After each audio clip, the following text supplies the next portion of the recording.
a mí se me imposibilita dar la clase, se me bloquea cuando quiero dar la clase. Así que si algunos fueran tan amables de poder seguirlo por streaming, les agradezco, así podemos empezar.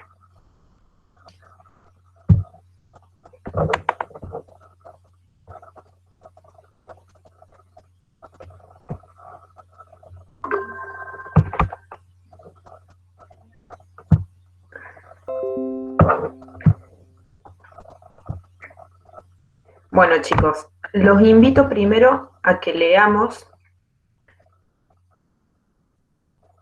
las preguntas que les voy a mostrar ahora en pantalla y después les voy a compartir un texto para los que no tengan el apunte de prácticos, así lo podemos leer entre todos, ¿sí? Porque la idea es responder las preguntas en base al texto.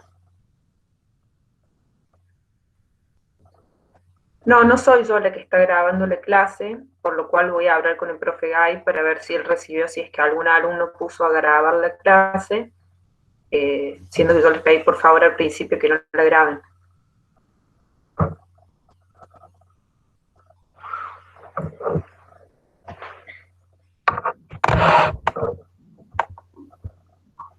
¿Se ve, chicos, la pantalla? Sí, profe. Sí, se ve. Bien, bueno. Vamos a leer las preguntitas. Anótenselas o anótense los temas para cuando leamos el texto sea fácil que encuentren las respuestas. ¿Cuáles son los determinantes para que una economía pueda crecer en forma consistente en el largo plazo?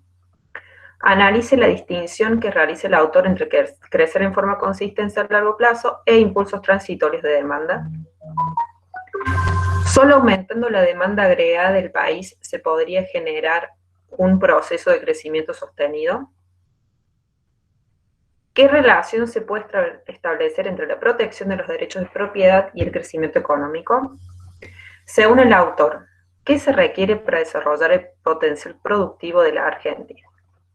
Tengan en mente estos temas y ahora nos vamos, les voy a compartir el texto, ya que me dicen que no lo tienen todos, para que podamos hacerlo entre todos.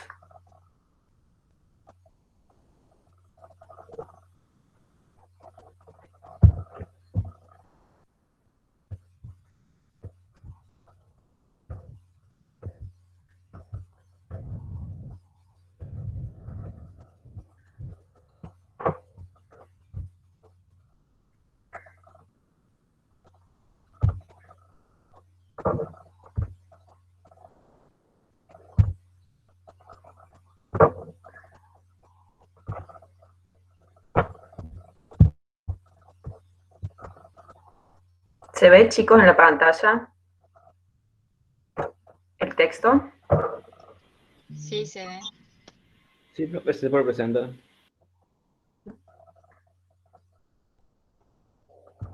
Bueno, entonces les doy 5 minutitos para esta primer carilla y después paso a la otra cuando ustedes me avisen que está. Traten de ir subrayando, ir viendo dónde estarían las respuestas de las preguntas anteriores, así después las discutimos entre todos.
¿Puedo pasar a la próxima página?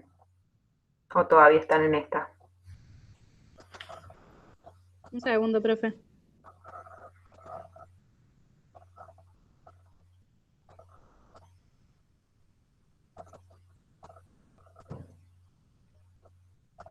Bueno, pasamos a la siguiente.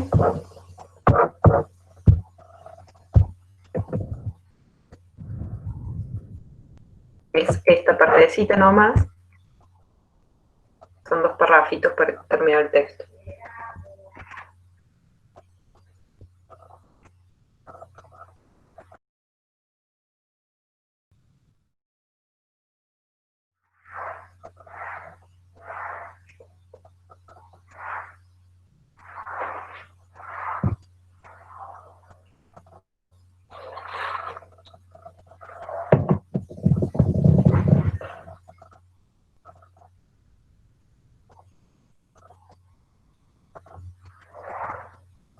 No, y sabés que lo peor, que no somos nada. Eso es lo peor. Seguimos en contacto porque nos llevamos bien. Pero nada, me di cuenta que soy un hijo de puta, man.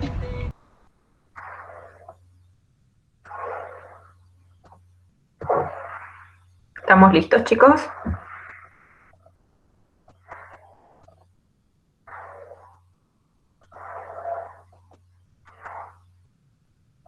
Bueno, entonces vamos a volver a las preguntas. Y vamos por la primera. ¿Cuáles son los determinantes para que una economía, pueda crecer en forma consistente a largo plazo? ¿Alguno que me diga si encontró alguna respuesta para esa pregunta en el texto?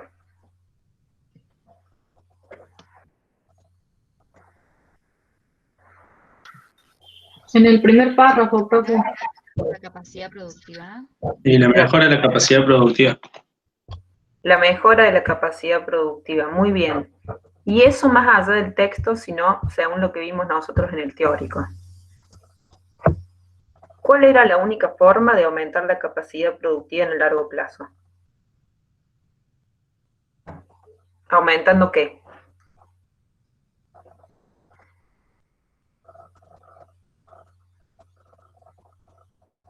¿Ninguno se acuerda? Muy bien, ahí estoy viendo algunas respuestas.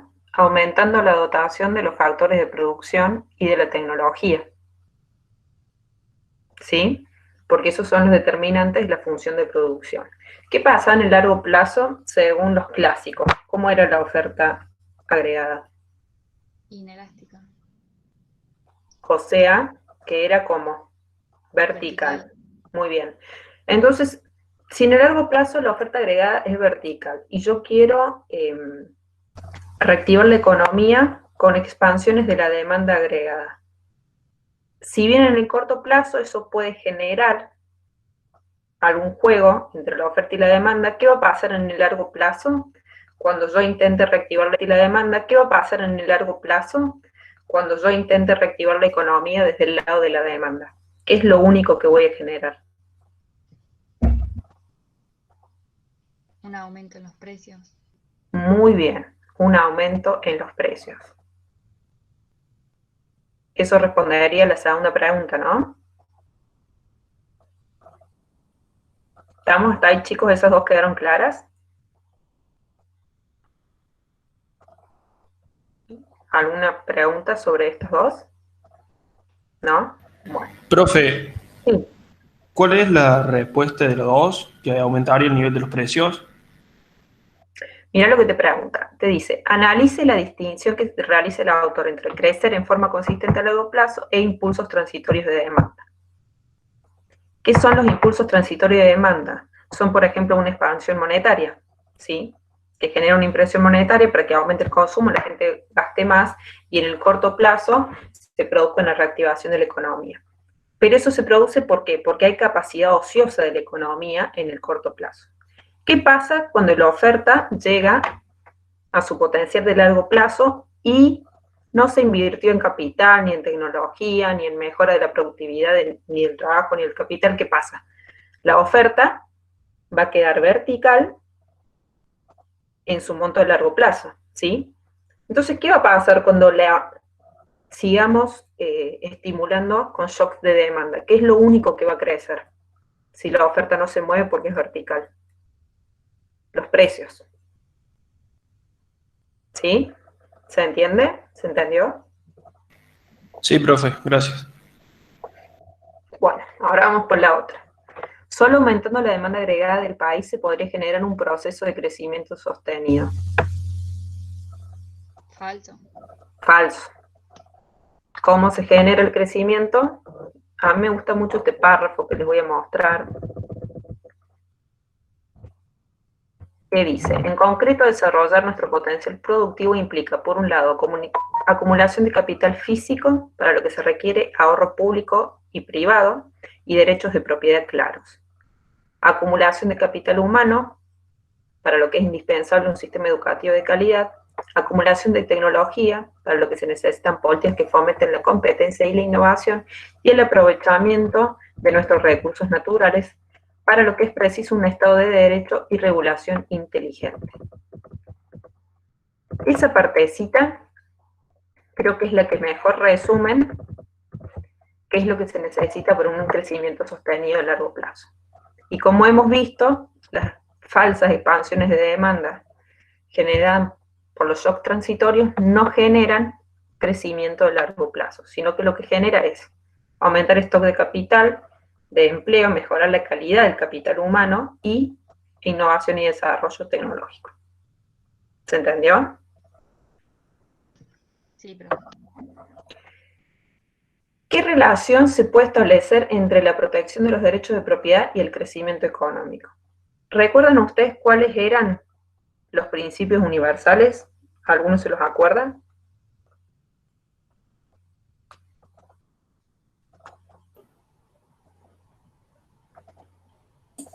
De proteger la propiedad privada, Los costos-beneficios sociales. Bien. ¿No se acuerdan los otros dos? ¿Nadie? Mejorar Sí. la distribución del ingreso. Más o menos. ¿Alguien más? Estabilidad de Sean precios. sostenidas en el tiempo. Promover Macroeconomía. incentivos privados, ¿Recuerdan? beneficio Muy bien. social. Ese está muy El bien. pleno empleo. Más o menos. Ese no es tan... ¿Recuerdan cuáles eran? Eran reconocer la importancia de los incentivos privados, unas políticas macroeconómicas sanas y reconocer los derechos de qué. Propiedad privada. ¿Qué implica más allá de lo que hayan leído en el texto? ¿Qué creen ustedes si ustedes fueran inversores? Si yo tengo un país en donde a mí las reglas de juego están claras y se mantienen en el tiempo, yo puedo hacer una inversión de largo plazo e invertir en ese país. Ahora, si yo invierto en un país y yo no sé si me van a cambiar, si me van a poner unas restricciones de tarifas, si me van a expropiar la empresa, si me van a meter regulaciones que impidan el crecimiento, ¿yo voy a invertir en ese país? No. Entonces, desde ese lado, es que los derechos de propiedad son muy importantes para generar un crecimiento a largo plazo. ¿Sí? ¿Se entendió, chicos? Sí. O sea, ¿se puede decir una relación directa? Claro, es una relación directa. Bueno, vamos por la última. Según el autor, ¿qué se requiere para desarrollar el potencial productivo de la Argentina? Es justamente ese parrafito que yo les leí, ¿sí? ¿Qué es lo que se requería? Vamos nuevamente a nombrar todo. El desarrollar nuestro potencial productivo implica, por un lado, número 1, acumulación de capital físico.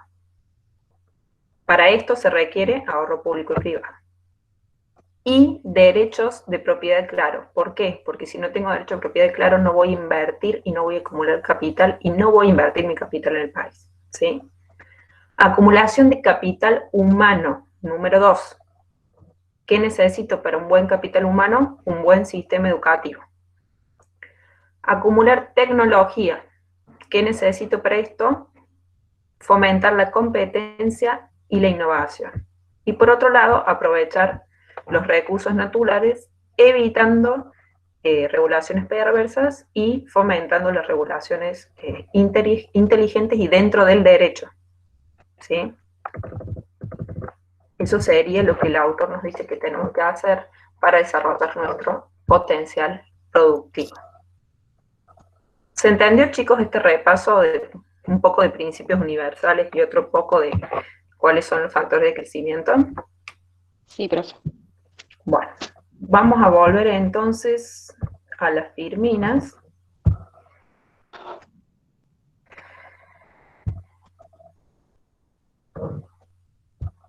Así seguimos con el repaso.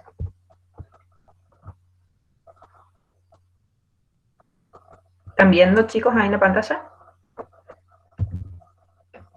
Sí, se ve. Bueno, ¿cuáles eran los objetivos de política económica? Crecimiento, pleno empleo, estabilidad de precios, solvencia externa y equidad distributiva. Entonces, ¿qué es el crecimiento? ¿Es un objetivo o un instrumento de política económica? Un objetivo. ¿Y cuál podría ser un instrumento para alcanzar ese objetivo? Uno. Una política. ¿Cuál? Política fiscal. Política fiscal. ¿Política monetaria sería el más eficiente o no? ¿O tiene otro objetivo mejor que atacar la política monetaria? No tiene. Sí, la estabilidad de precios. Mejor. Muy bien, estabilidad de precios. Estos, chicos, te lo tienen que saber bastante bien cuáles son los objetivos y cuáles son los instrumentos, porque es como la base de toda la materia. Crecimiento de instituciones.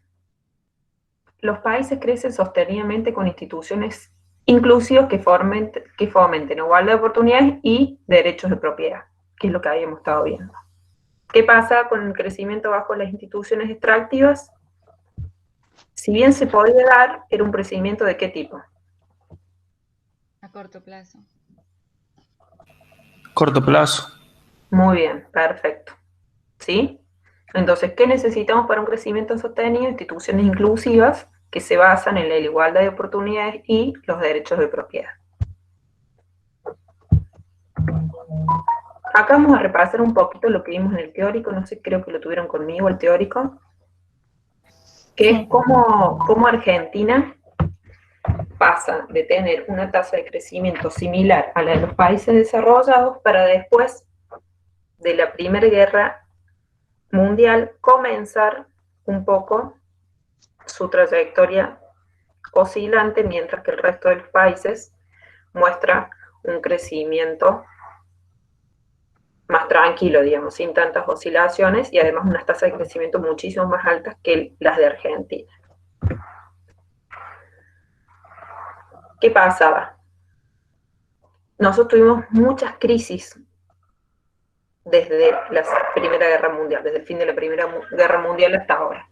Y eso afectó mucho el crecimiento. Ustedes piensen que Argentina nunca tuvo periodos después de esa época, no nunca, sino que después de esa época no tuvimos periodos de crecimiento sostenido. ¿Se han dado cuenta? Sí. Realmente son todos cíclicos. Aumenta la tasa, bajamos, aumenta. Esto tiene que ver con que caemos en recurrentes crisis por las malas políticas implementadas, ¿sí? Porque no es un país al que le falten recursos naturales, en eso estamos todos de acuerdo.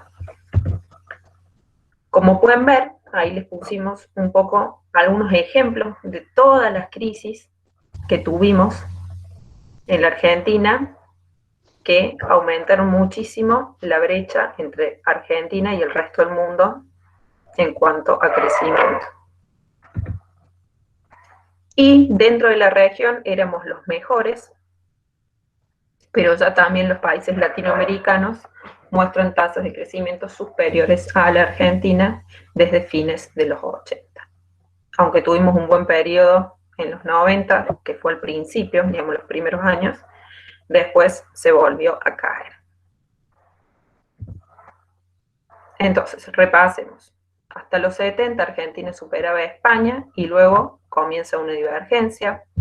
El PBI de los países desarrollados crece, mientras que de Argentina disminuye en los 80, ya vamos a ver por qué.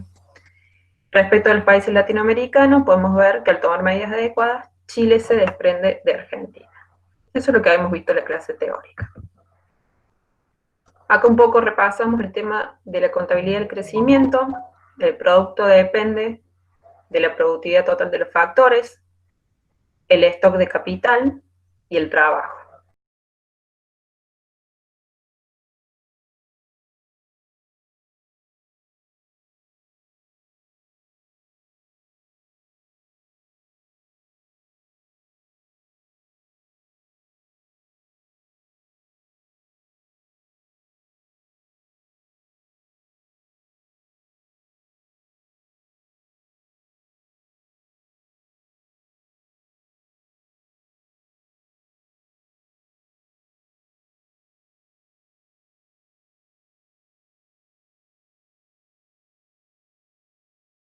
Podemos ver que al tomar medidas adecuadas, Chile se desprende de Argentina. Eso es lo que habíamos visto en la clase teórica. Acá un poco repasamos el tema de la contabilidad del crecimiento. El producto depende de la productividad total de los factores, el stock de capital y el trabajo. ¿Cuál era el significado del residuo? Podría ser un progreso técnico, una mejora en la productividad total de los factores por alguna externalidad o la reducción de los costos reales, que tenían que ver con el hombre de negocio, ¿sí? De tomar estrategias de negocio que hagan que vos reduzcas tus costos reales para tener un mayor margen de beneficio. A ver si recordamos esto. ¿Cuáles eran las condiciones para que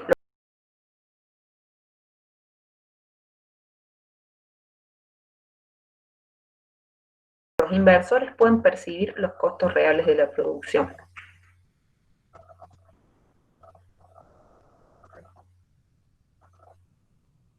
¿Qué es lo que hace la inflación?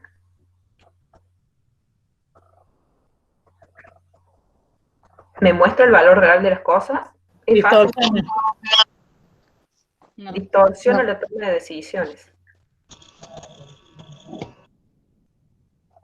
¿Sí? Entonces, si yo tengo inflación, es muy difícil que yo pueda percibir los costos reales, ¿sí? De producción. Y además, ¿qué hace la inflación? Genera incertidumbre. ¿Y la incertidumbre qué hace? Que la gente desvíe los fondos que se podrían invertir en la economía real a inversiones del tipo crediticio en el sistema bancario, ¿sí? A lo que son activos financieros. O a la compra de divisas para el ahorro, ¿sí? Entonces, ¿eso estimula el crecimiento o no? ¿Qué les parece? No. Perfecto. Entonces, de alguna forma interrumpe o impide el crecimiento. Evitar los precios mentirosos, porque no proporciona señales correctas. Evitar regulaciones perversas y obstáculos burocráticos, que esto es que haya unas reglas del juego un poco desniveladas. Eliminar las distorsiones del comercio internacional para fomentar la competencia y de esa manera estimular el crecimiento. Promover la iniciativa privada de infraestructura, es decir, las privatizaciones. Y establecer regulaciones que promuevan la competencia en los sectores donde se pueda estimular. Un marco institucional y legal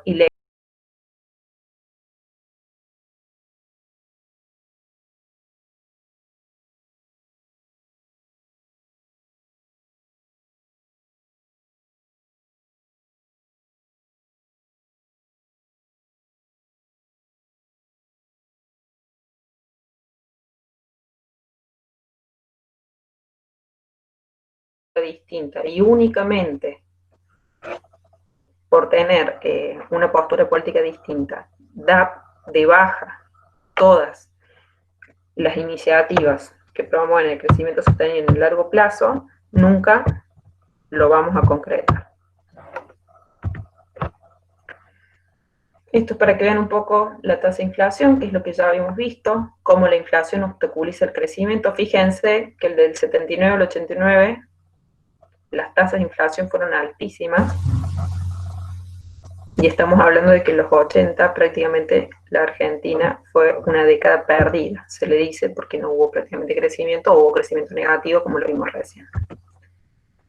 También están lo que son los cupos a las importaciones y los aranceles.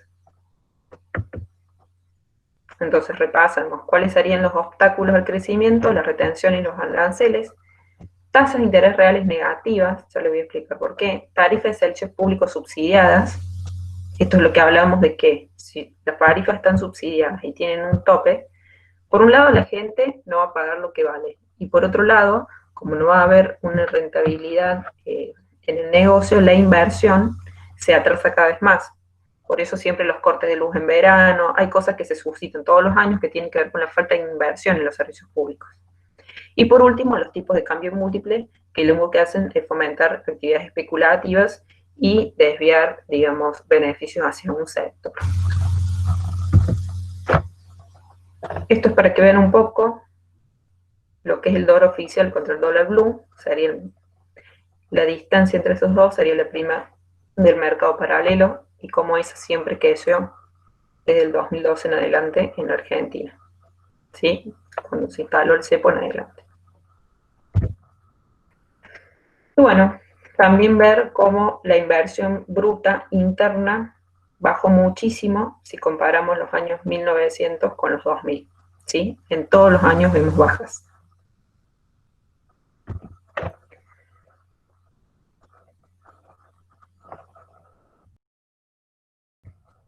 Vamos entonces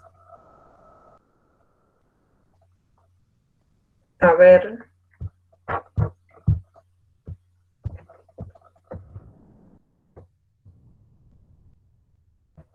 las preguntas de contabilidad del crecimiento.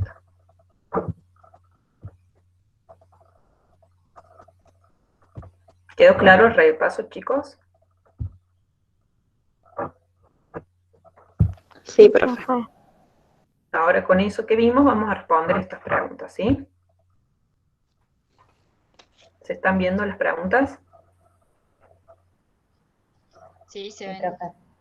Sí, si las pueden ampliar, profe, un poquito. Sí, se ve, profe. ¿Ahí se ve? ¿Se ve? Sí, se ve bien. Vamos con la primera. En términos de crecimiento, la década del 80 fue para la Argentina la década perdida. Hasta ahí estamos. Entre los factores que implican ese fenómeno hay que citar la existencia de altas tasas de inflación. ¿Verdadero o falso? Verdadero.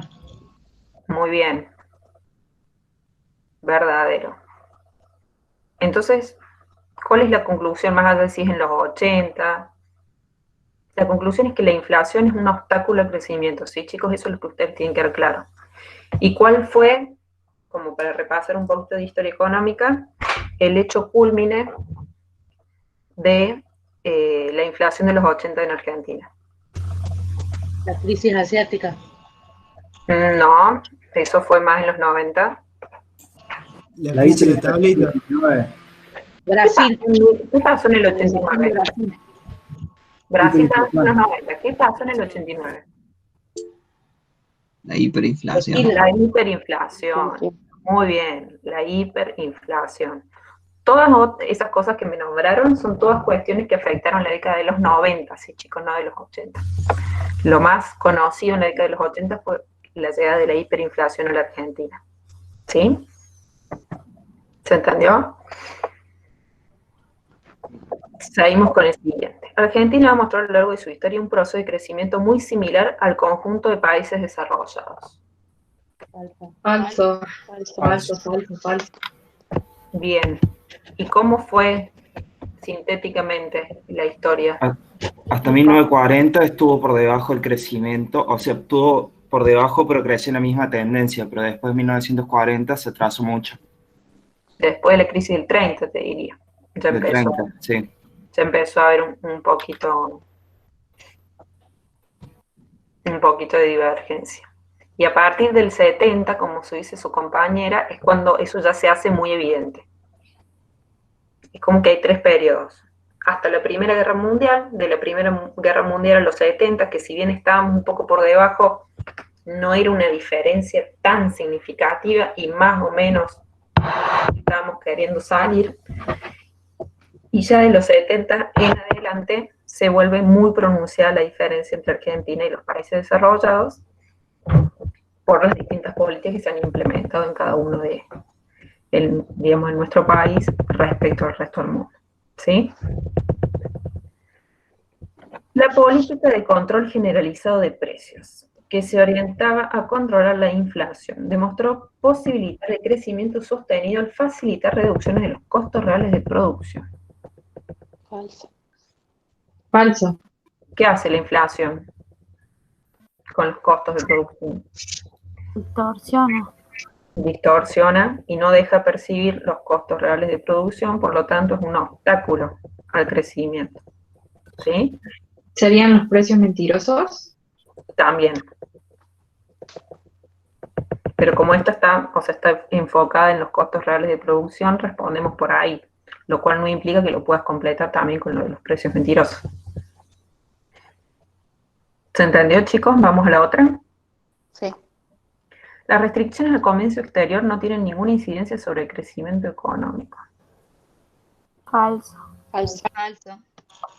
Otra de las distorsiones más importantes que era Los aranceles y las los retenciones. aranceles, los cupos, las prohibiciones. ¿Qué pasa con eso? No fomenta la qué, que es importante para el crecimiento. ¿Qué cosa es lo La que no? entrada de capital. No, no tiene nada que ver con los capitales, estamos hablando de crecimiento. No fomenta la competencia. ¿Sí? Claro. ¿Por qué? Porque si yo protejo todas mis industrias y nunca las pongo a competir como un sector en otros países, es decir, con la economía mundial, me voy a ir atrasando. Y eso es lo que pasó durante muchos años en Argentina. ¿Sí? Acá me pide una compañera que ¿se entendió, chicos, esta? Sí. Me pide una compañera que repita. ¿Cuál quieren que repita? A ver. La segunda decía. La segunda. Argentina mostró a lo largo de su historia económica un proceso de crecimiento muy similar al conjunto de los países desarrollados. Bueno, esto es lo que les comentaba a estos compañeros, que habíamos visto también en la clase teórica de crecimiento, que es falso, ya que si bien en un periodo Argentina mostraba tasas similares a Estados Unidos y Canadá, después de la Primera Guerra Mundial y hasta la crisis del 29-30, básicamente las tasas de Argentina comienzan a quedarse un poquitito respecto de las otras, pero todavía no era significativa la diferencia, y a partir de los 70 ya se ve muy fuerte la discrepancia entre Argentina y el resto del mundo. Básicamente porque Argentina siguió encerrándose y no se abrió al mundo, mientras que el resto de las economías sí lo hicieron. ¿Estamos, chicos, para pasar a solvencia externa? Sí. ¿Sí? Chicos, me aparece si alguien quiere grabar, ¿sí? Por favor, no lo hagan. Por favor, no lo hagan. Bueno, vamos a pasar a solvencia externa.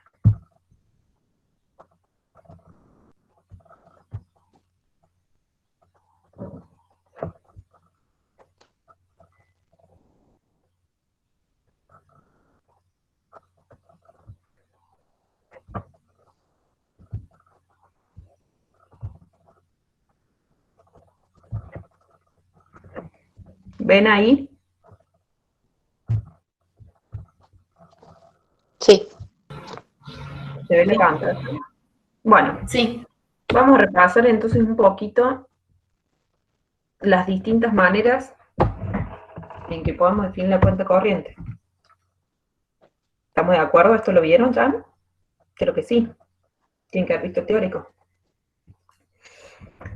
Sí, bueno, entonces tenemos 4 maneras distintas de definir, digamos, la cuenta corriente. Por un lado, es la diferencia entre el ahorro y la inversión. ¿Qué es lo que está entre paréntesis? Ese impuesto menos gasto. El ahorro público. El ahorro público, muy bien.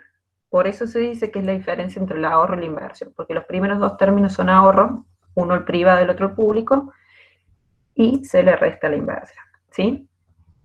Después también se define como el producto menos la absorción. ¿Qué es la absorción? Consumo, inversión e impuestos, que es en lo que el sector privado puede gastar, o en realidad puede aplicar, digamos, su moneda, digamos, su plata en sí. O sea, lo puede consumir, lo puede ahorrar y puede pagar impuestos. ¿Se entiende? ¿Puede repetir? ¿Puedes repetir? Que la segunda afirmación implica que la cuenta corriente es igual al producto menos la absorción. Esa A se le llama absorción. Y al lado les pongo qué significa la absorción. Es la sumatoria del consumo, el ahorro y los impuestos. ¿Por qué? Porque son las tres cosas en las que yo puedo aplicar mis ingresos como privado. ¿Se entiende? Sí, profe. Bueno. También tenemos el cambio en el stock de deuda, cuenta corriente. Y por último, tenemos que sería la suma de las exportaciones netas y el saldo de remesas. ¿Estamos hasta ahí, chicos? Sí, sí. Bueno, tengamos esto en mente para poder responder la siguiente pregunta.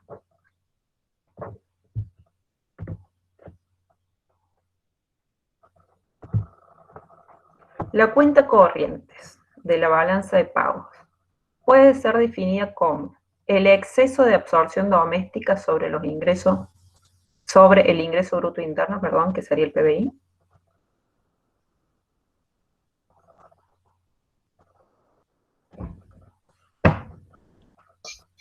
Falso. Falso. Muy bien. ¿Cómo es? ¿Es al revés o no?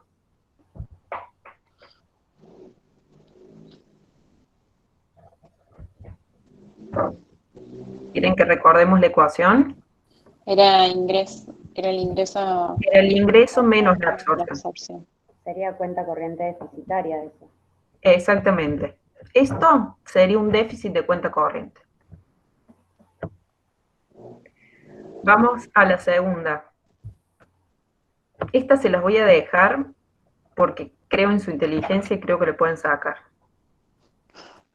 Si el déficit fiscal es del 3%, obviamente se los voy a explicar, chicos, después, pero quiero que intenten resolverlo solo.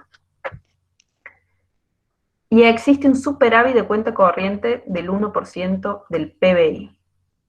¿Cuál de las siguientes es la correcta? A ver. La del 20, la segunda. ¿Por qué? Reemplazaría en la segunda fórmula. A ver, vamos a volver a la fórmula. Así la vemos. ¿Qué nos decía la pregunta? Que acá teníamos un 1% en lo que es cuenta corriente y que teníamos en tributos menos gastos, o sea, el ahorro público en un menos 3%.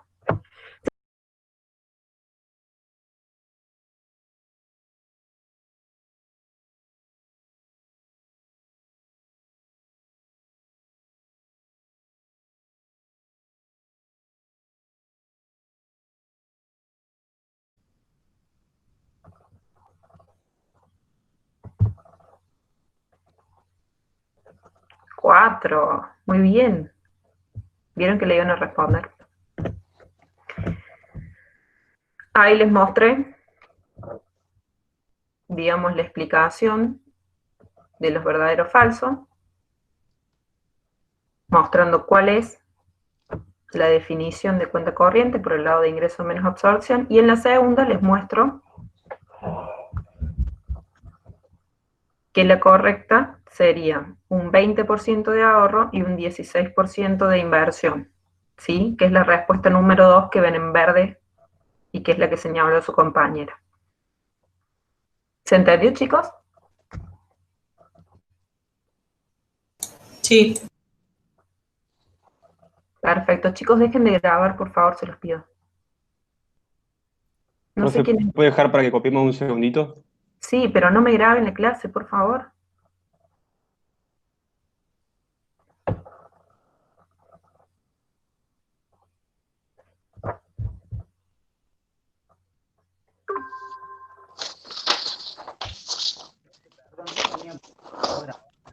No sabía que estaba grabando yo, cuenta. Pero no por nada. Chicos, después las grabaciones les llegan al profe Guy. Ustedes saben que los links de los prácticos los crean los profes. Entonces esta grabación probablemente le va a llegar al profe y le va a llegar el nombre de quien hizo la grabación. Por favor.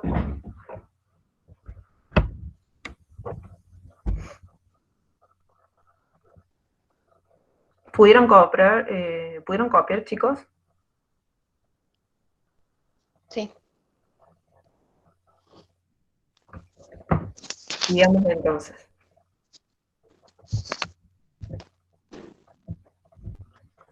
¿Cuál es el nivel óptimo de cuenta corriente? ¿Qué opinan? ¿Qué hablaron con el profe de esto? Los escucho. Que no había como un nivel específico de óptimo, pero lo importante era no tener déficit prolongados. Ni superávit muy grande también. Perfecto. ¿Qué puede pasar de malo? Digamos, ¿qué puede ser lo negativo del lado de tener déficit muy elevados? ¿Y cuál puede ser el lado negativo de tener superávit muy elevados de cuenta corriente? Si tenés superávit elevados es que no estás invirtiendo bien la cantidad de dólares que te están entrando.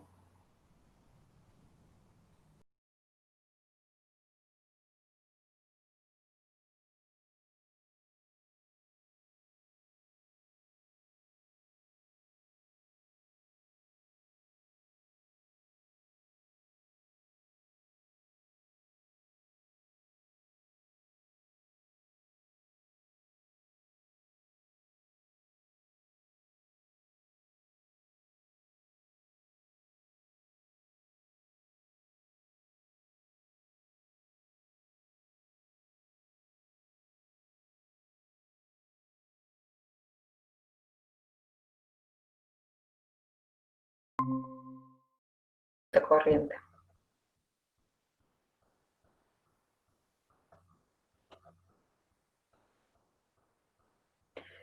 Si tengo superávit por cuenta corriente, significa que yo le estoy prestando al resto del mundo, ¿sí? ¿Estamos de acuerdo con eso? Sí.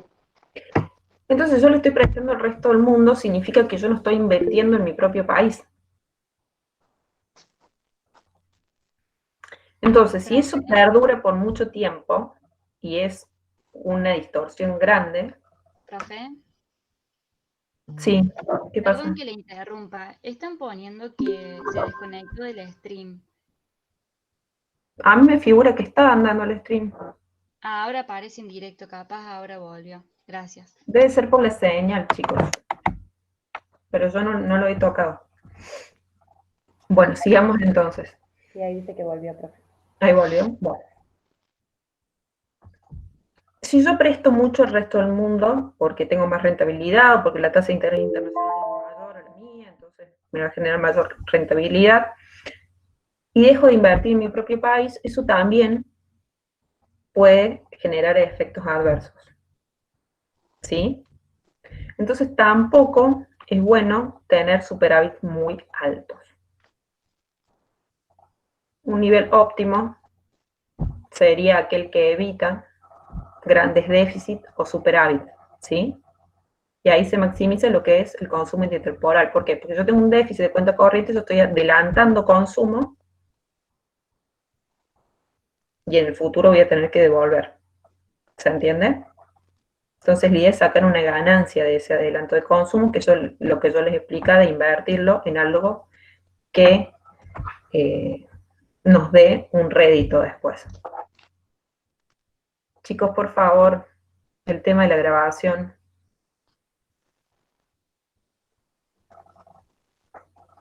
Lamentablemente lo voy a tener que hablar esto con los profes porque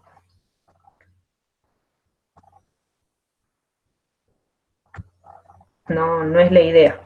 ¿sí? Profe, ¿le puedo hacer una consulta? Dame un segundo, chicos, por favor, el que esté grabando, que deje de grabar.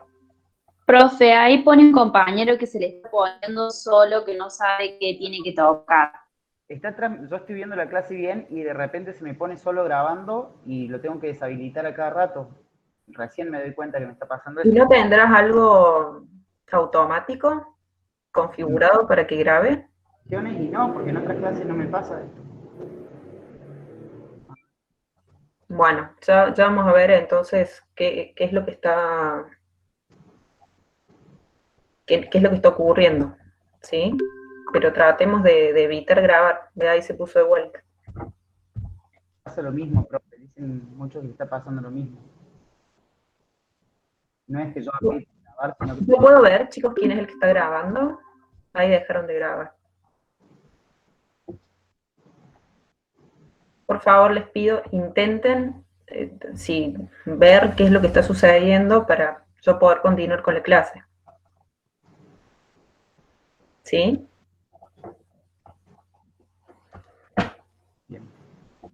Bueno, sí. La consulta que le quería hacer era con respecto al foro administrativo. Nosotros no tenemos manera de hablar por el aula virtual porque no hay un foro para los alumnos. Únicamente está en la parte de anuncios donde los profesores hacen, digamos, las publicaciones. Entonces yo quiero hablar, por ejemplo, para que suban por ahí estos PowerPoint que pasan en los prácticos, que nos resirven, y no puedo decírselos porque no tengo por dónde ponerlo.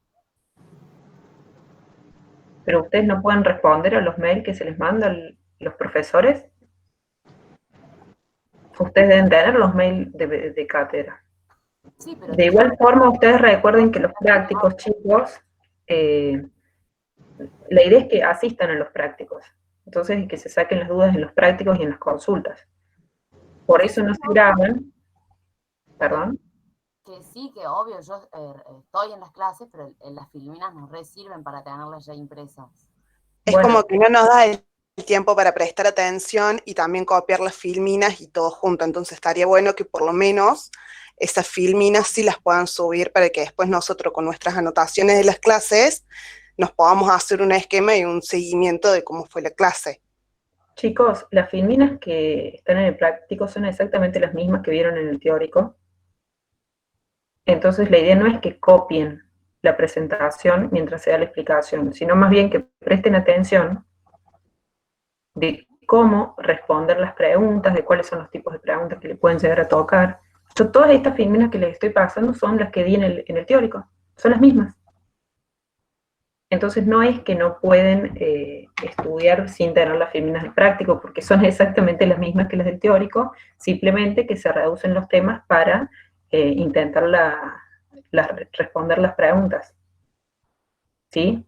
Las del primer práctico eran distintas porque era un práctico de revisión, justamente ahí uno de los chicos me pregunta por la filmina del primer práctico, era un práctico de revisión de oferta y demanda, entonces era una mezcla entre teórico y práctico. No, profe, mi compañero ahí estaba hablando de lo que dio Vanessa Toselli. Sí, es que yo di ese práctico a la mañana, di el mismo, por eso les digo que sé cuál es.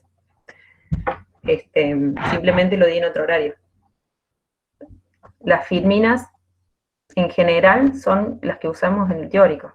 Yo les voy a pasar esta duda a los profes para que ellos evalúen si las quieren poner o no, pero me parece que ustedes lo que tienen que hacer en los prácticos es prestar atención e intentar ver cómo se responden las preguntas, las múltiples opciones que nosotros les podemos proporcionar, lo que les pueden llegar a tomar en algún examen, ¿sí? Ustedes la parte teórica la van a tener tanto en las presentaciones como en el libro, así que no se preocupen que nada de lo que esté acá les va a faltar.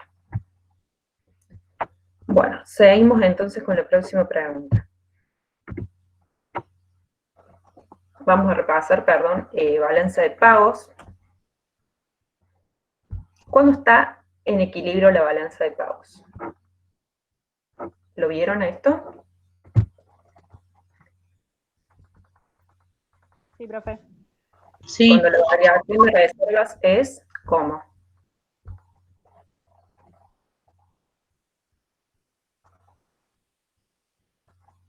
Igual a 0. Es nula. Bien. Entonces tenemos, por un lado, la cuenta capital, que representa las exportaciones netas y el pago neto de intereses, perdón, la cuenta corriente, perdón. Y por otro lado, la cuenta capital, que representa el flujo de capitales, y nos va a dar como resultado la variación en el nivel de reservas.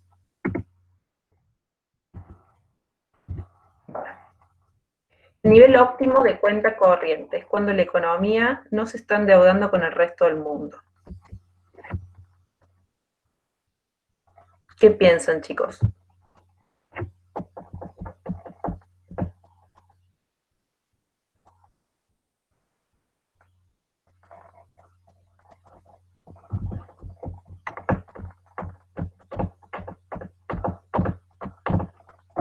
No hay un nivel óptimo de cuenta corriente.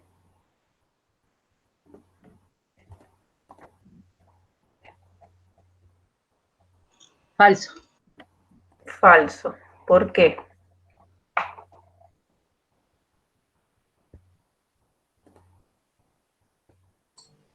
Profe, ¿puedes volver a poner las preguntas? Sí, ahí se las pongo, chicos. Porque no hay un nivel óptimo de cuenta corriente, porque por más que sea deficitario, si eso se invierte y después da un retorno, no es malo que haya endeudamiento, digamos.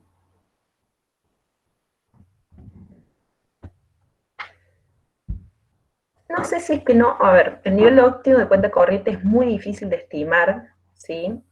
Y de medir. ¿Se están viendo las preguntas ahí, chicos? Sí, lo estamos viendo. Sí, profe.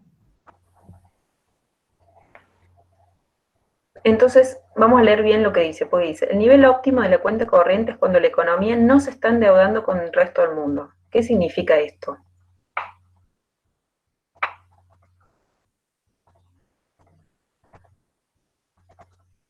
Que el nivel óptimo de cuenta corriente es cuando no tenemos déficit. ¿Sí? ¿Y eso es necesariamente verdadero o podemos tener algún pequeño déficit para generar algún crecimiento y luego devolverlo sin problemas? Se puede tener un pequeño déficit y además el hecho que sea superavitaria tampoco es necesariamente positivo, digamos. Porque ¿qué pasa cuando eres superavitaria? Estamos invirtiendo en el resto del Estamos, mundo. estamos prestando y no invirtiendo. Muy bien. Pero si son tantos déficits como superávit moderados, ¿sería un gran problema? No. Bien.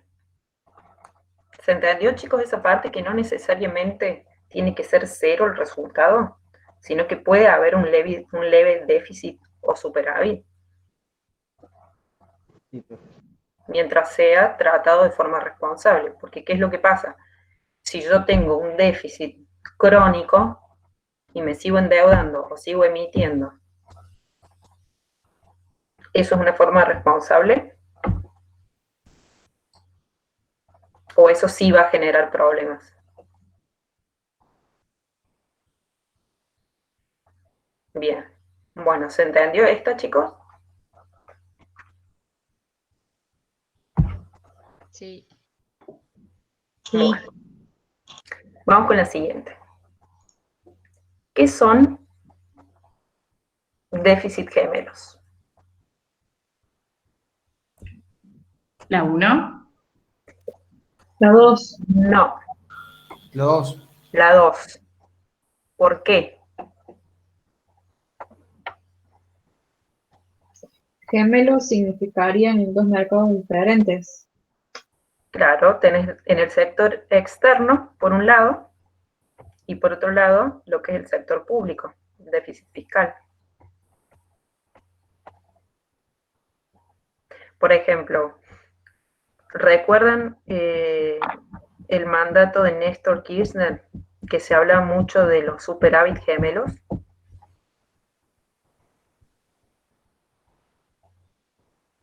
¿Alguien recuerda haber escuchado eso, leído eso en algún lado?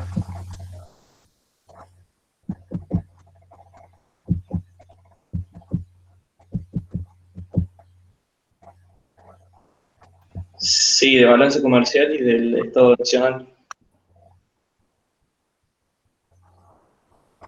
¿Y qué es lo que generó que tuvieran una buena, digamos, performance en el sector externo?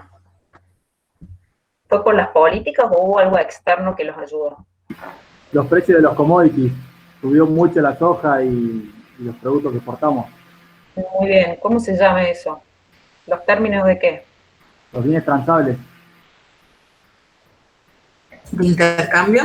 Término de Términos de intercambio. intercambio, muy bien. Tuvieron una fase muy buena de términos de intercambio que les permitió tener un superávit. ¿Y qué hicieron ellos? ¿Fortalecieron eso? ¿O qué pasó en algún momento que metieron ahí un impuesto?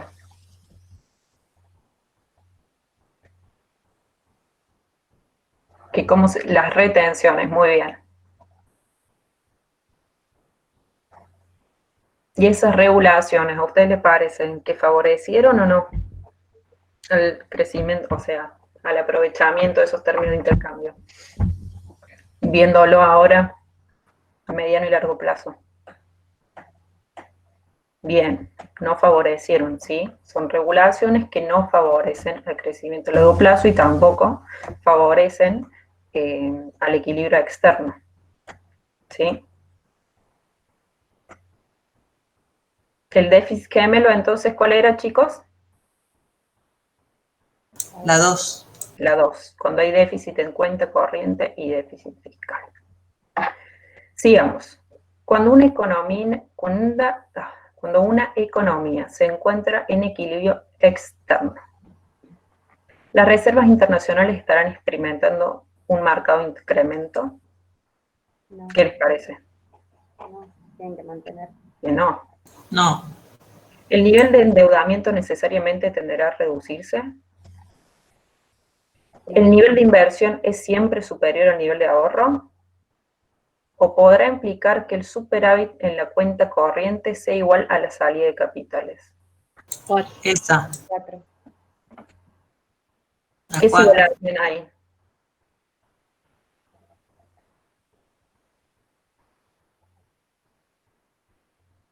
Profe, no se escuchó. ¿Qué dos cuentas estarían jugando en esa respuesta? ¿De qué dos cuentas estaríamos hablando? La cuenta Cuenta corriente y cuenta capital. Muy bien. Cuenta corriente y cuenta capital. Bueno, volvemos entonces a la presentación y vamos a repasar las respuestas por si les quedó alguna duda a alguno.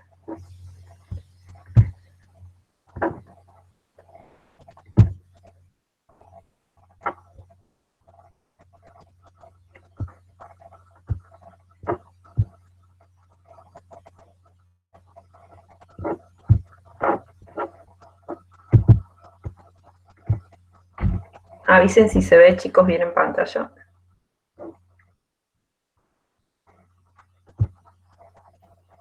Sí, profe, ahí se ve bien. Entonces, el nivel óptimo de cuenta corriente es cuando la economía no se está endeudando con el resto del mundo. ¿Esto era verdadero o falso? Falso. Era falso, ¿sí? Podríamos tener leves déficit o leves superávit y aún así tener una buena solvencia externa. Un déficit gemelo consiste en la existencia de un déficit, ¿en dónde?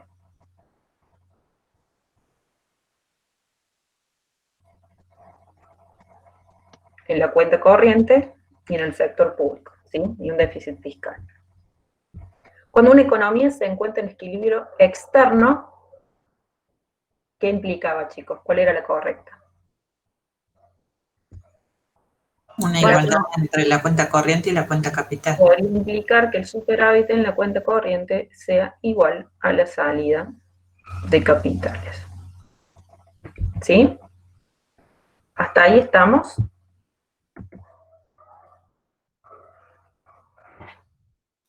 Sí, profe. Bueno, ¿Les suena el concepto de tipo de cambio real? ¿Lo han visto con el profe? Sí, lo vimos.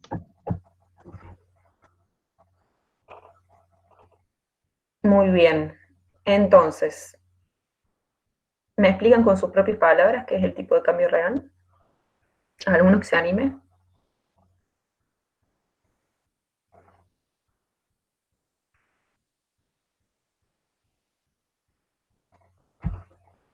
¿Nadie? El cociente entre los precios transables sobre los precios no transables. Claro, pero a nivel más de definición, digamos. Es el precio relativo de los bienes entre diferentes países, ¿puede ser? Es la relación que tenemos entre los precios de los bienes producidos en el exterior, expresados en ¿qué? En pesos. En pesos, En y moneda. los bienes producidos internamente. Por eso está ahí el tipo de cambio nominal, ¿sí?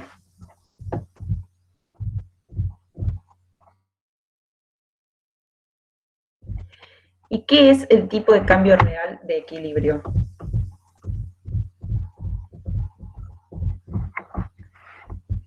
¿Qué es lo que equilibra el tipo de cambio real de equilibrio, como su nombre lo dice?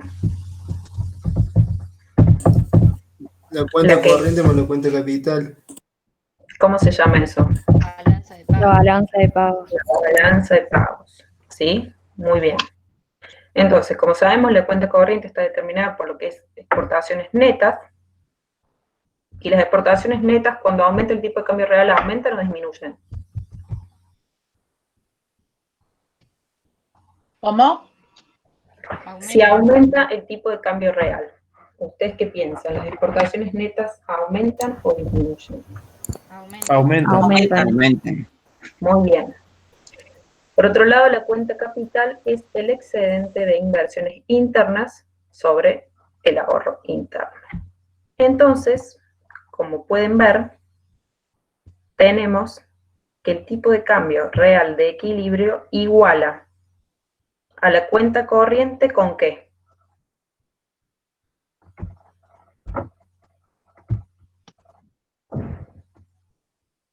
¿Cuál es el segundo término? El término derecho, el lado derecho. Capital. ¿Es la cuenta capital o es la inversa de la cuenta capital? La inversa. ¿Se entiende, chicos? No. Si yo tengo que la balanza de pagos está en equilibrio, ¿sí? Nosotros teníamos que la suma entre los dos términos que están en la primera ecuación nos daba igual a 0. ¿Sí? ¿Hasta ahí me siguen? Sí, sí. Entonces, si yo quiero despejar las exportaciones netas y pasar la cuenta corriente para el otro lado, me va a quedar que las exportaciones netas son igual a la inversa de la cuenta corriente. ¿Se entendió así? Sí, profe, es cambiarle el signo, sería. Claro. ¿Se entiende, chicos? Sí, sí. Bien. Y por último, en el largo plazo, si yo quiero modificar la cuenta corriente, por ejemplo, perdón, el tipo de cambio real de equilibrio.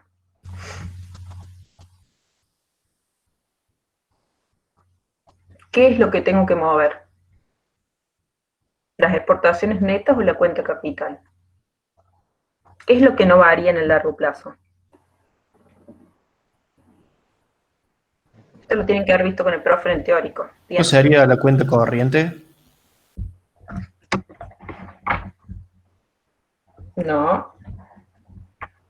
La cuenta capital. Perdón, sí, la cuenta... me confundí. La cuenta capital sí varía en el largo plazo, pero las exportaciones netas no. ¿Eso lo vieron, chicos, con el profe o no lo vieron? ¿Quieren que lo repasemos?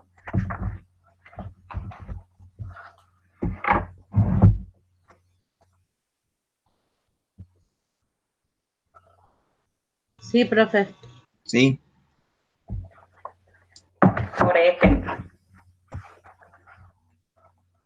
si yo elimino restricciones a las importaciones, ¿sí?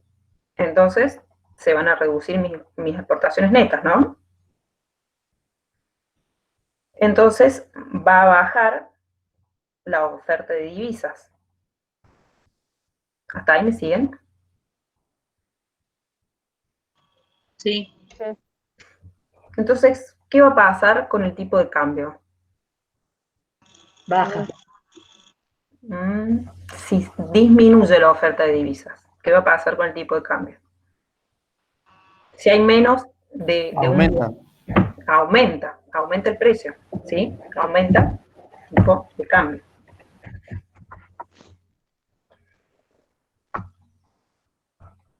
Y en el largo plazo, ¿qué va a pasar? Profe, lleva un aumento de exportaciones, entonces se termina equilibrando, digamos. Se termina equilibrando. Y entonces, ¿qué conclusión podemos llegar a tener? Que en el largo plazo, las exportaciones netas no varían. No varían. ¿Estamos con eso, chicos? Bueno, vamos a la siguiente pregunta. Una caída en el tipo de cambio real observado genera un desequilibrio entre la cuenta corriente y la cuenta capital, que puede solucionarte mediante una disminución del precio de los bienes no transables, una disminución del tipo de cambio nominal, una disminución de los aranceles a las importaciones o un aumento del precio de los bienes no transables. ¿Qué piensan ustedes? ¿Y por qué lo piensan?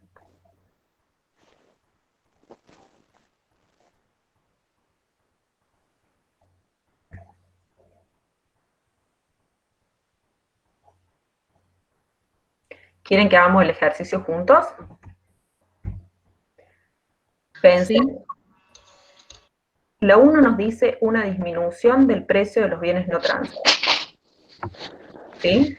Entonces, acá me dice, una caída del tipo de cambio real observado genera un desequilibrio entre la cuenta corriente y la cuenta capital. O sea, hay una caída que produce un desequilibrio. Entonces, para volver al equilibrio, tiene que o aumentar el tipo de cambio real observado o reducirse el tipo de cambio real de equilibrio. ¿Se entiende? Porque lo que produce los desequilibrios es la brecha entre el tipo de cambio real observado y el de equilibrio. ¿Estamos hasta ahí? ¿Sí? Entonces, a ver la 4 que dice tu compañera, un aumento en el precio de los bienes no transables. Si yo vuelvo, vamos a buscar la definición del tipo de cambio real. Un aumento en el precio de los bienes no transables. ¿Hace aumentar o hace disminuir? Disminuir el tipo de cambio. ¿Y nosotros qué necesitamos con el tipo de cambio real observado? ¿Que aumente o que disminuya? Suba. Entonces no es esta la correcta. Entonces sería la 1. A ver qué dice la 1. Vamos con la 1. Nos dice una disminución del precio de los bienes no transables. ¿Qué va a pasar con la disminución del precio de los bienes no transables? Va a subir el tipo de cambio. Subir el tipo de cambio. Muy bien. Una disminución del tipo de cambio nominal, ¿qué va a hacer? Ampliar la brecha. Va a hacer aumentar o bajar el tipo de cambio observado, real. Bajar. Muy bien. Y por último, una disminución de los aranceles a las importaciones va a hacer aumentar aún más el tipo de cambio real de equilibrio, lo cual va a aumentar la brecha entre el observado y el de equilibrio. ¿Sí? ¿Se entendió el ejercicio, chicos, y cómo resolverlo? Sí, sí. Bien. Los factores que pueden contribuir a que el resultado a largo plazo de la cuenta corriente pase a ser deficitaria, deficitaria a superavitaria son: un aumento del consumo y de la inversión, una caída de la inversión e incremento del déficit del sector público, una caída del consumo y de la inversión e incremento del superávit fiscal, caída del consumo, aumento de la inversión e incremento del déficit del sector público. ¿Qué les parece? Primero veamos qué nos piden. Tenemos que contribuir a que un resultado de largo plazo, estamos en largo plazo, de cuenta corriente pase de ser deficitaria a superavitaria.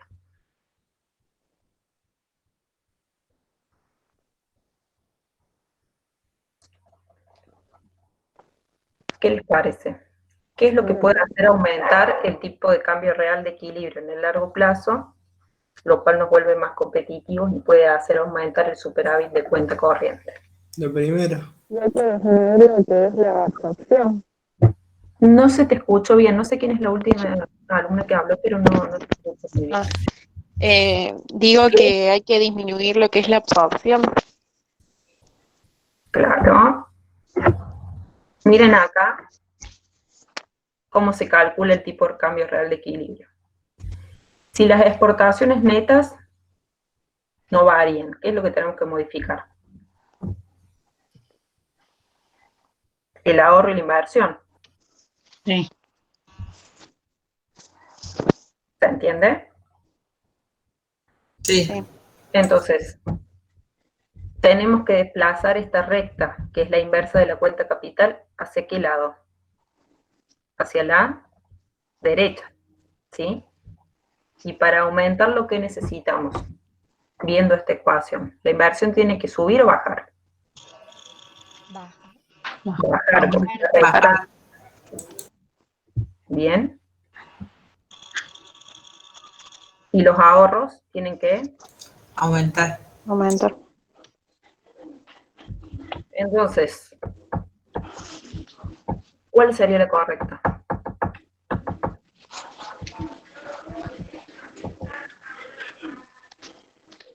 La 3. Muy bien. Muy bien.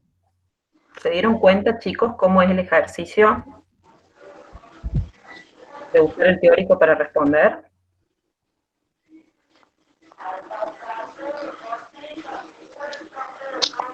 Profe, Sí. no, ahí está. Porque un compañero preguntaba por qué no podía hacerle 4, pero ya entendí. ¿Se entendió? Sí, sí. ¿Se entendió, chicos? Pasamos a la siguiente. Bueno, al objetivo de solvencia externa no se le debería otorgar importancia en la Argentina, ya que este nunca tuvo efecto sobre el nivel de vida de la población.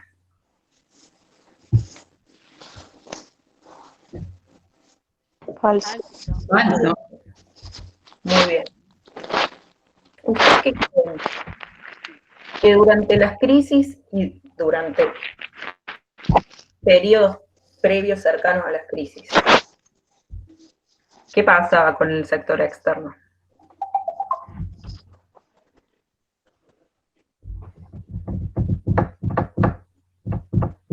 ¿Teníamos una cuenta corriente superavitaria?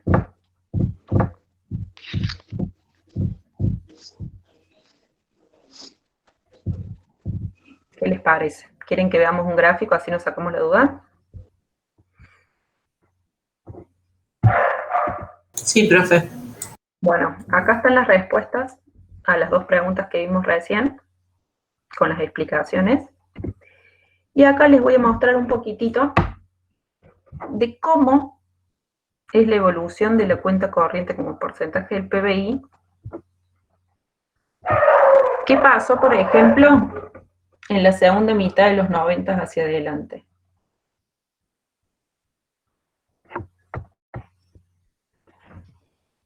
¿Tenías un tipo de cambio competitivo? No. No. Y a partir del 98 se podría decir que teníamos un atraso cambiario.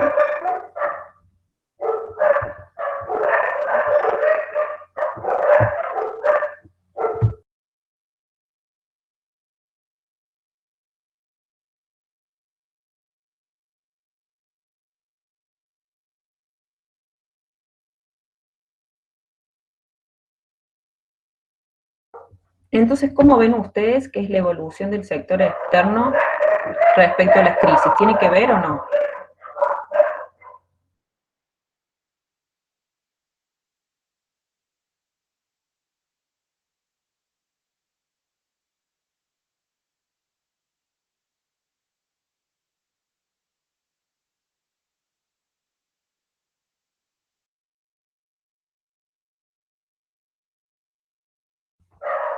¿Nadie, chicos?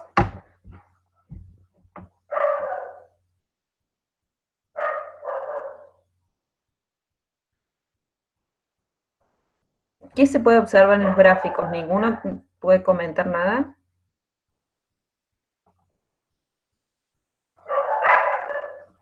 Anímense a decir algo, si total es para sacarnos las dudas, pero si ustedes por ahí no responden, es difícil ver si entienden o no.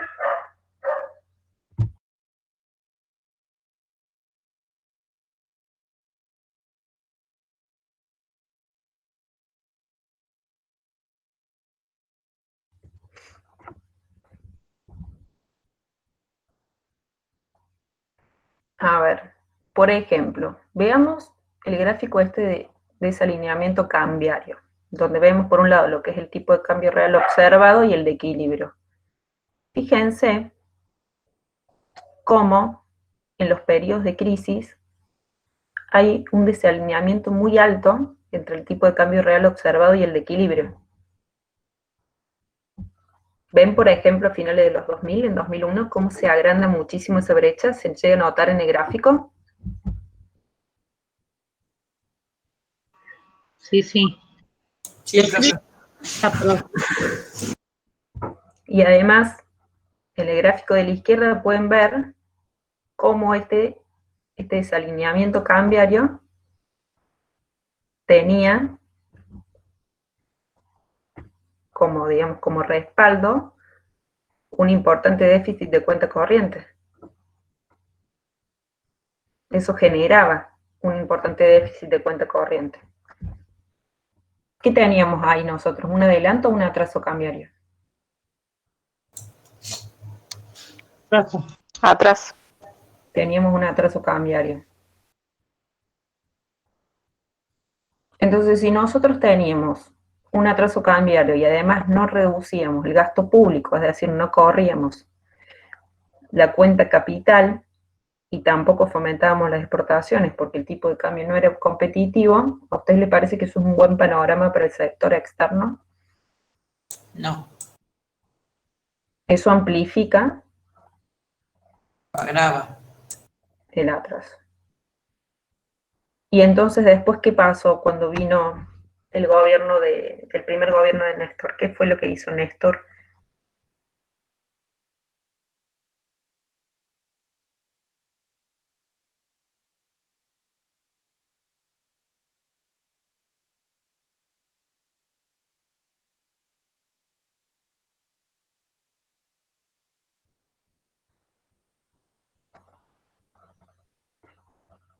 Sí. Bueno, y también van a ver cómo cuando entra Macri y saca el cepo, eso comienza a mejorar un poco la situación, aunque después se tomaron algunas medidas, digamos, discutibles, que hicieron que de vuelta se tengan que caer en lo que es el pedido de préstamo al FMI. ¿Sí? Pero entonces, ¿ustedes qué piensan? ¿Es recurrente que nosotros en la Argentina tengamos atrasos cambiarios, tengamos déficit de cuenta corriente, desalineamiento, siempre estamos lejos del equilibrio? Sí, es recurrente. ¿Qué es lo que pasó en todas estas crisis? ¿No repercutió entonces en el nivel de vida de la población? ¿O aumentó el desempleo, la pobreza, la indigencia? La distribución del ingreso. Sí, repercute. Bien. ¿Queda claro, chicos? profe. Sí. ¿Tienen alguna otra consulta? Si no, los espero a las 7 en el link de consulta, que voy a estar ahí. Y... Yo, profe, tengo una pregunta. Sí. Con respecto a la choice del equilibrio, del tipo de cambio, equilibrio observado. ¿La fórmula en qué difiere entre el observado y el común, digamos? El real. No, vos tenés el tipo de cambio real observado y el tipo de cambio real de equilibrio, ¿sí? El de equilibrio es el que te va a equilibrar la balanza de pagos en el largo plazo. Hasta ahí estamos, ¿no? Sí, profe. Y el observado, en cambio, es el que tenés. Si vos tenés un tipo de cambio real observado que se aleja mucho del de equilibrio, estás con un fuerte desalineamiento cambiario. Y tenés que hacer algo para que se acerquen.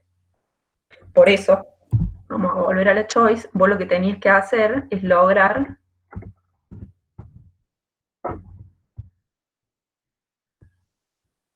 mira cómo dice, una caída del tipo de cambio real observado genera un desequilibrio entre la cuenta corriente y la cuenta capital. Entonces, si la caída del tipo real observado genera un desequilibrio, para volver a equilibrar, ¿vos qué tenés que hacer con esto? O sea, a la Choi la entiendo perfectamente. Quería saber si la fórmula del tipo de cambio observado era precio transable sobre precio no transable. Por el tipo de cambio nominal, exacto. Por el Esa es la tipo de cambio nominal, listo. Sí, sí. Eso no. Y Muchas el gracias. otro, el de equilibrio, es cuál de estos tipos de cambio te equilibra en largo plazo la balanza de pago. ¿Se entiende? Sí, profe, gracias. ¿Alguna otra consulta, chicos? Si no, los espero a las 7. Profe, ¿la E mayúscula es el tipo de cambio nominal? Sí. Ah, listo, gracias. ¿Algo más, chicos? Profe, ¿puedo volver la última vez la otra Firmina? Que quiero ver una cosa.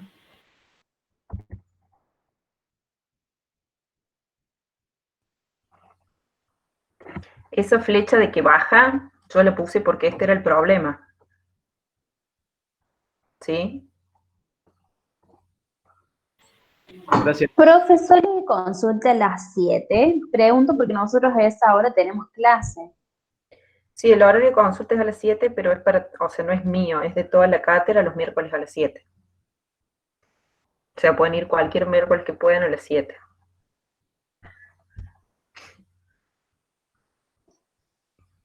¿Alguna otra duda, chicos, que les pueda ayudar? Le piden que le explique la segunda de la filmina anterior. La segunda de la filmina anterior. ¿La de abajo? ¿Esta que dice el resultado a largo plazo de la cuenta corriente? Sí.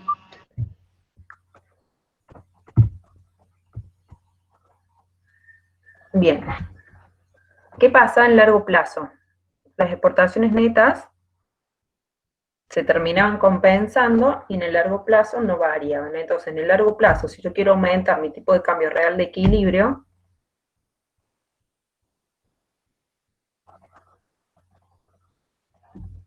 ¿qué es lo que tengo que hacer?